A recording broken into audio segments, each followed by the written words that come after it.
Isikhathi sendaba zesiNdebele esinibikela zona bunqopha ukusuka emzimkhulu wezokurhatsha eAuckland Park eJohannesburg. Asiqale indaba ezijujileko zangelesihlanu. It is important to note the relationship between Ms. Andrews, Ms. Smith and Jocelyn. Batholwe bamlando abasolwa abathathu kufakwa hlangana nonina kaJocelyn Smith kamacala okuthumba umntazinyana oneminyaka esithandathu bamenza into ethengiswako bathembisana imali.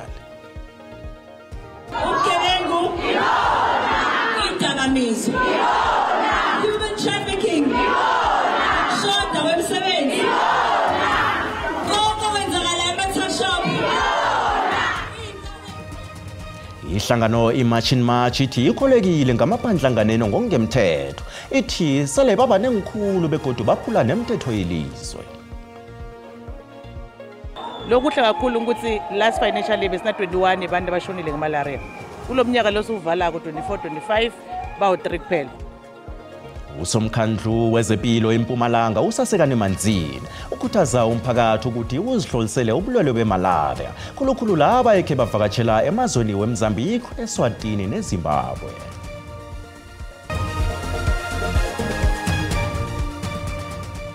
Siyakwamukela mbukeli endabeni zesiNdebele lapha ku-SABC1 akwande mzumkhulu.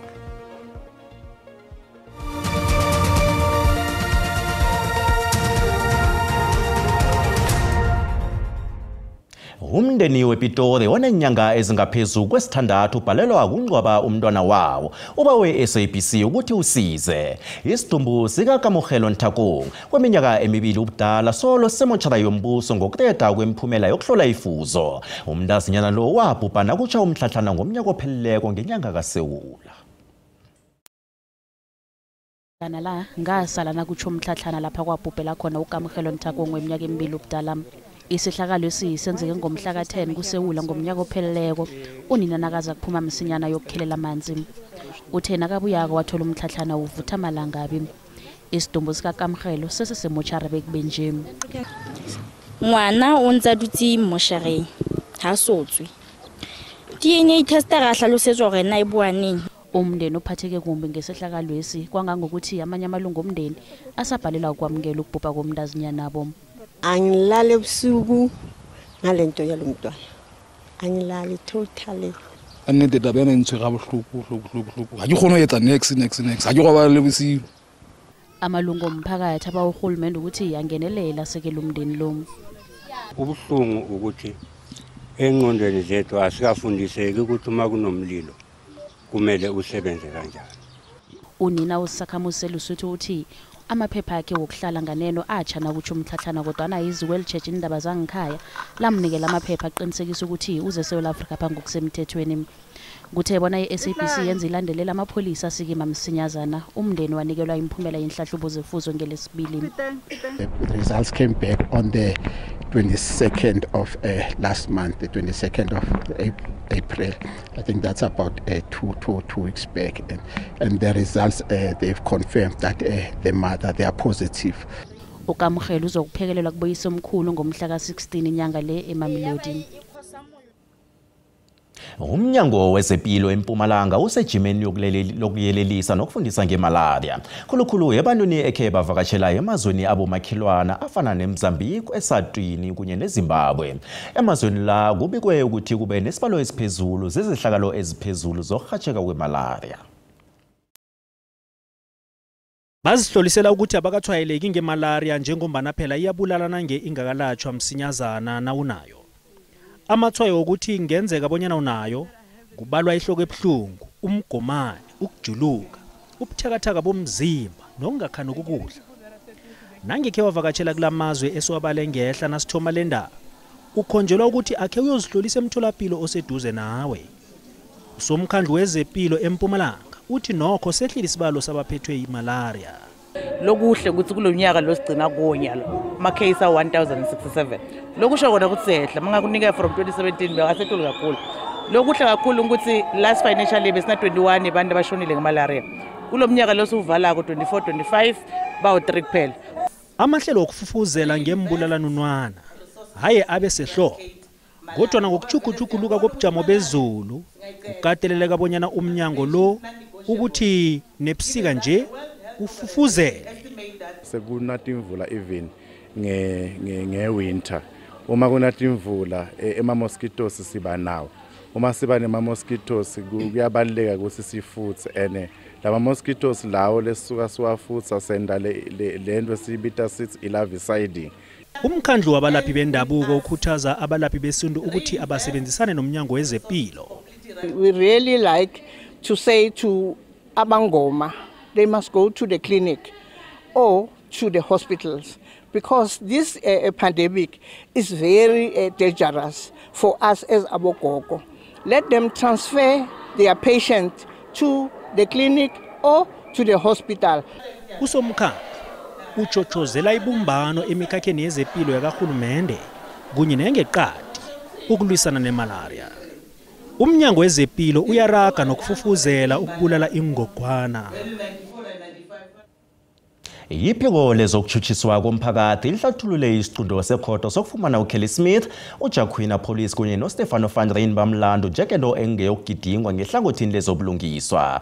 Lokhu kuza ngemva kokuthi ijaji lekhotho ephakemeko eTjingalanga Kapa uNathan Erasmus afumane ukuthi abathathu aba bathumba umhlazinyana oneminyaka esithandathu ubudala. uJocelyn Smith bamenza into ethengiswako bathembisana ukubhadelana ngaye. Umfundi ka-grade 1 lo walahleka kwabo eSaldanha Bay ngomhla ka-19 kuMhlolanja umnyaka opheleleko bekube nje akakatholakali.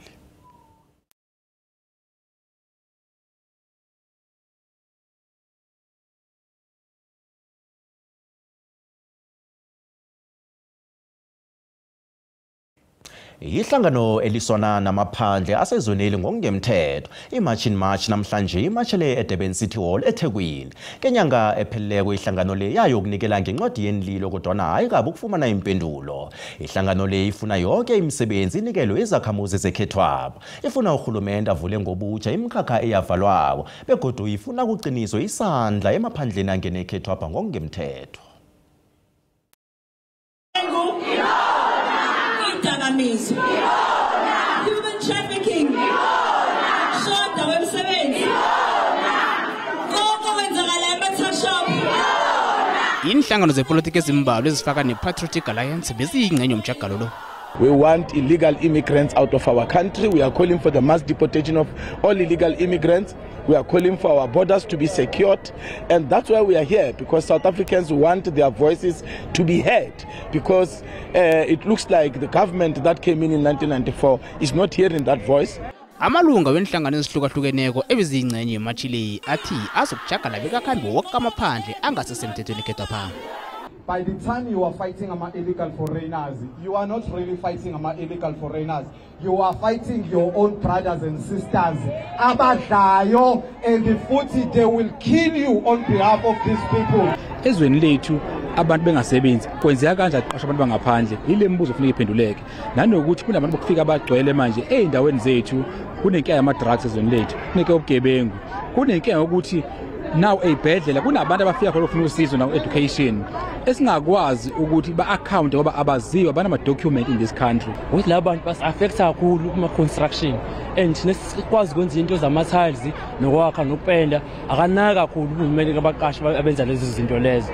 Abaqashi basalaba abantu labo bokufika bebona ababasebenzisayo. Sometimes basebenzisa even ma-in-stage basebenzisa ama-cardways ukuthi akukwazi ukungena bona thina sibe kuma-short time kusebenze bona. Inhlangano bezilapha zitakubekela amaSouth Africa phambili. Ngaphange eGauteng bewuraga umchakalo wokuchagalela amaphandla angene elizweni elingokungemthetho.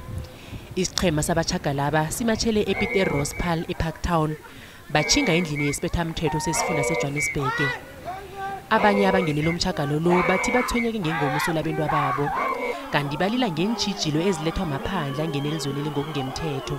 I'm here to support March because we believe that South Africa is facing this influx of undocumented foreigners. I stay around the job exhibit, so I normally see these young kids sharing injection, they are consuming drugs, so that is not on. My worry is our leaders Where are they? We're having prostitutions, children dying from illegal immigrants' shops. Abanye balila ngokubhubha kwabantwana ngemva kokudla ukudla okunechefu abakuthenge entolo zamaphandle. We have a serious problem as a country. We have got an influx of illegal immigrants, that are flocking into South Africa on a daily basis. Abachagali be-March in March babawe uhulumende ukuthi aqinise isandla emkhawulweni kulawule ngefanele amaphandla angena elizweni ngokungemthetho. We are going to be taking this thing head on. Even outside of this country, we are going to want abantu ukuthi baphilele laba vela khona. Abachagali ababangenele ijimeli ukusekela abalingani babo beThekwini. Nasibuya entolo. It was 175 hectares of Lucerne. There was approximately 140 plus hectares directly covered with water. Abalimi balila ngenkhukhula zamhlapha nje ngoba zihukule intshalo zabo bezona nensetshenziswa zabo zokulima.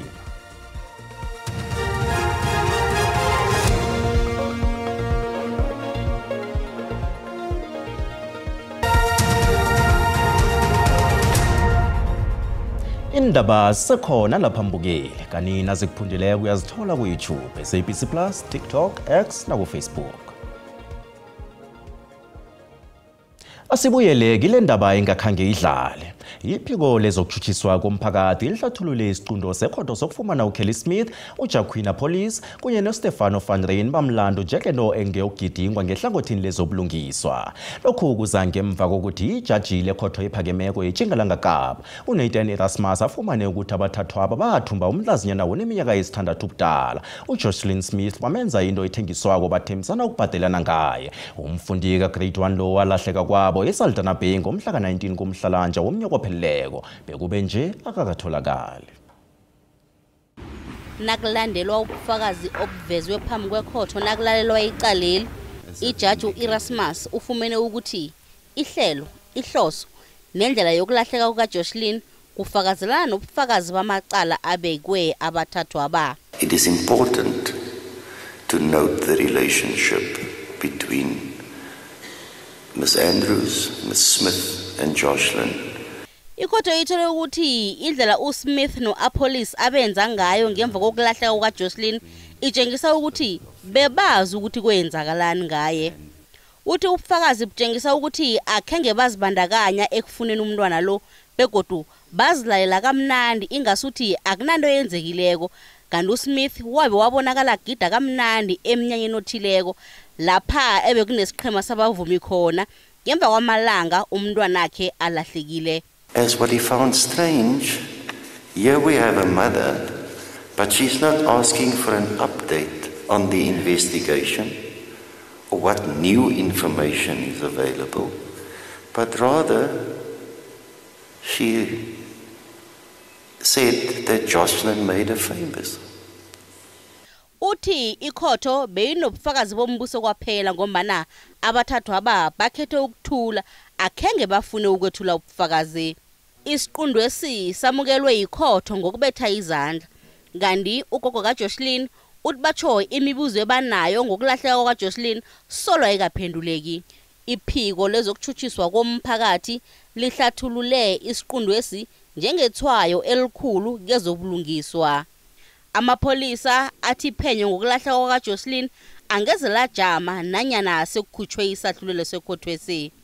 Icaleli lizokubuyela ekhotho ephakemeko yePumalanga Kapa mhla amalanga alithoba kumrhayili lapha kuyokuhlelwa isigwebo khona. Inkulungwana zamahekere wentshalo hlanu komlambo iVaal zoniwe zinkhukhula makeka nomlambo lo.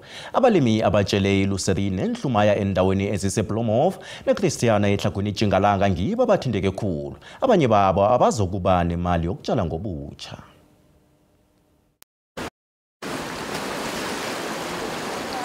This was 175 hectares of Lucerne.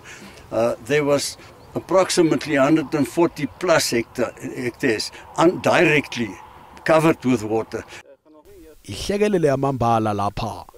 iLuceren esitshalo sokwenza ukudla kwefuyo eningi kaBerry van Vuuren ichingele ngemanzini ngesikhathi kuba nengikhukhula emibili ngokulandelana. Lesi sekusisehlakalo sekhomba sengikhukhula ezimvelelako solathenga iplasela eminyakeni ema-25 edlulileko. Financially, it's total financial ruin if your crop is flooded. You can't recoup nothing of it. Inkhukhulezi zibe nomthelelo ombi khulu ebalimini. Farmers are quite severe, especially the farmers next to the river. They lost about everything. Nanyana ukuna kwezulu ngendlela engakajayele kona intshalo kumbi kangaka, nokho akukalindeleki kubona abathengi bathinteke kumbi kangako. That recorded more than 1,000 millimeters of rain in the last 3 months. That is more than double the normal rainfall. There will be some severe damage in terms of infrastructure. Crops will also suffer. Nakele nensetshenziswa zokulima nje kuzokuthatha imveke ezimbalwa ukuthi abalimi bakhona ukubona ngokupheleleko ubungako bomonakalo baveleleko.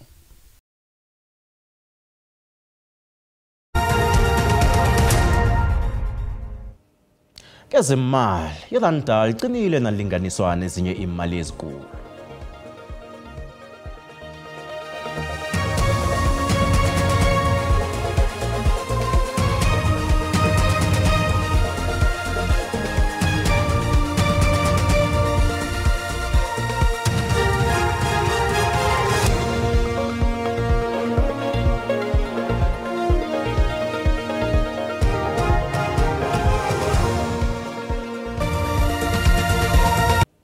Njenganje asizwe imbono yakho mbukeli ngemidlalo yangempela veke le.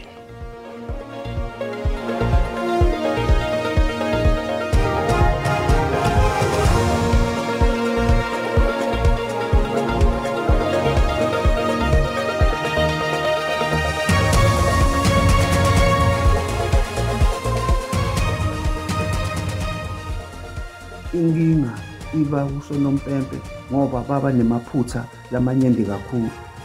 Napelo kabuhlungu liki ayinsamele monate Kaizer Chiefs ke number 9 club ke ratang. So ngifisela wonke ama-team ukuthi angadlala kuhle imidlalo elandelako. Iligi ingikhambela ngendlela ethecha. Ngiyabona ingchema ziyadlala. Ngethemba elikhulu ukuthi njengoba silele number 2 nje ke siyogcina siyodlala kuyiCAF. Ngiyacabanga ukuthi sizobuyela siyodlala kuyiCAF. Ana uyabona izinto ngendlela zikhamba ngakhona kuyachisa Mina ngumlandeli wamaZulu FC ngiyakholelwa ukuthi uma sikwazi ukunqoba namhlanje ebadlali beBrand City sizokwazi ukuba kunumber 4. Umbono ngeumbukeli SABC ayizokuthwesa umlando wokuziphendulela kombono umbukeli. Akwande ngebazumini nivala ngaziphi iveke? Wesilotshise umbukelo khona usekhaya ngolosihlanu ke namhlanje sivala iveke indaba esiziphethe kwesivala ngazo iveke. Ikhotho ephakemeko yalapha eWestern Cape imthole anecala uma osolwa ngokuthi wathumba wakhukhuthisa umntwana wakhe uJocelyn Smith nalaba ke asolwa nabo. Ngale kwalokho ioffice lezangoma zezulu enaheni yeSouth Africa liphengule ukuthi kunelothe elizokusahlela lapha esifundeni seGauteng iphela veke esithoma kule iphela veke ekulu kezemidlalo Kaizer Chiefs idlala neOrlando Pirates okuyiSoweto Derby. Sakhe ke siyokuchecha ke ukuthi umlando uthini enqhemeni ezizombili njengoba nazokudlala imveke ngokulandelana. Ngizoke indaba esiziphetheko namhlanje sithokoza ithuba.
Siyaraga indaba ngelimi lesizulu nge-hour lekhomba akube ipelaveke ephephileko. Ngikhobongile.